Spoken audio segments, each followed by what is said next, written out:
Imaginez dans le Vieux-Lyon un immeuble ancien uniquement destiné aux miniatures et décors de cinéma. Bon, d'accord, la famille Lumière a suscité des passions ici dans cette ville. D'ailleurs, Dan Holman nous a dévoilé quelques secrets sur son musée en tant que miniaturiste et collectionneur de décors de films. Mais avant, je vous propose un documentaire inédit concernant la Maison des Avocats qui abrite le seul lieu de France consacré aux miniatures.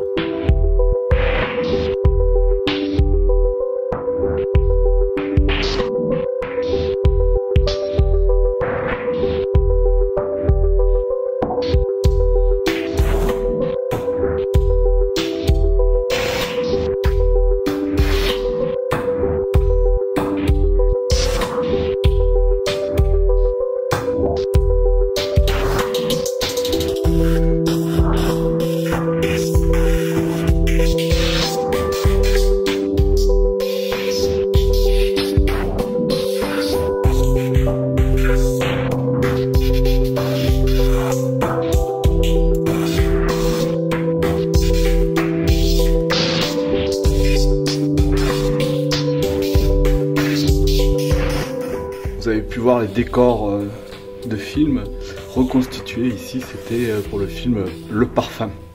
On va continuer les visites.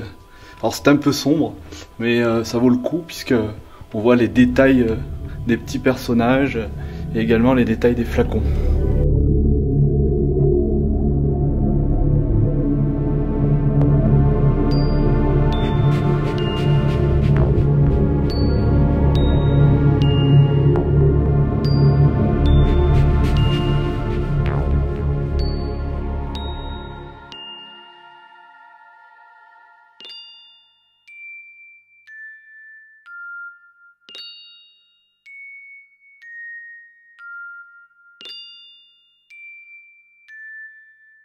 Où ma passion remonte de loin, loin, loin. 1988, j'ai été l'un des premiers à amener carrément des maquettes qui appartenaient à Star Wars. Donc aujourd'hui, vous savez, on ne peut absolument plus toucher tous ces objets conservés au tournage parce que c'est devenu mythique, cher, ça fait des tournées mondiales.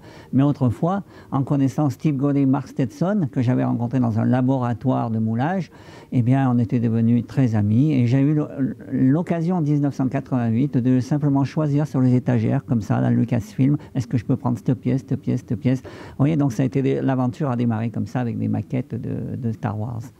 Donc ça date de longtemps, ma passion des maquettes. J'ai des maquettes qui ont existé en 3 mois de confection, et des maquettes qui m'ont demandé 18 mois. Vous voyez, on utilise le moulage, nous, pour répercuter les formes en miniature.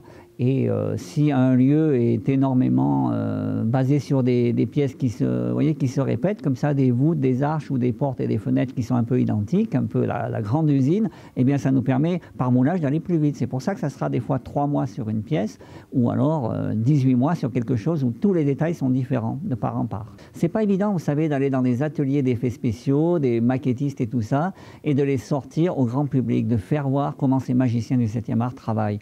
Donc c'est un monde, c'est petit à petit, ça commence à venir. Vous savez, il y a des bonus en même temps dans les DVD. Donc ils commencent à accepter ces gens-là, à faire voir comment ils travaillent. Donc c'est un peu le but du musée de la miniature, c'est faire voir cela. Et comme je dis, mon passé dans le cinéma, mon passé dans la publicité, eh bien c'est vraiment du passé. Aujourd'hui, je veux essentiellement parler de ces magnifiques magiciens. Et puis voilà, je suis plutôt un montreur de maquettes, un montreur d'images. Et puis voilà. Ici, on est dans l'atmosphère très très ancienne d'un bâtiment 16e siècle, et c'est là où on a eu envie de poser ces décors magnifiques du film Le Parfum. Vous savez, d'après Patrick Suskind, Le Parfum, l'histoire d'un meurtrier, eh bien, ça a été des décors fantastiques quoi, qui ont été créés pour tourner ce film. On a 5 scènes ici, 5 plateaux de tournage qui ont servi à ce film.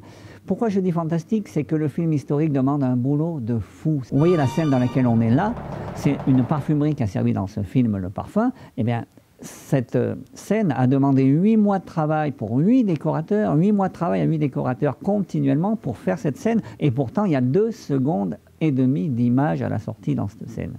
Alors c'est l'équipe de Uli Anish, fantastique équipe qui travaille dans l'historique, donc qui ont fait aussi Le Nom de la Rose, qui ont fait tout ça. Et ça a été un plaisir qu'ils nous amènent ces 5 plateaux de tournage qu'ils ont démontés à Constantin Film et qu'ils ont remontés ici intégralement et parfaitement à la perfection, donc pour le musée de la miniature ici sur Lyon.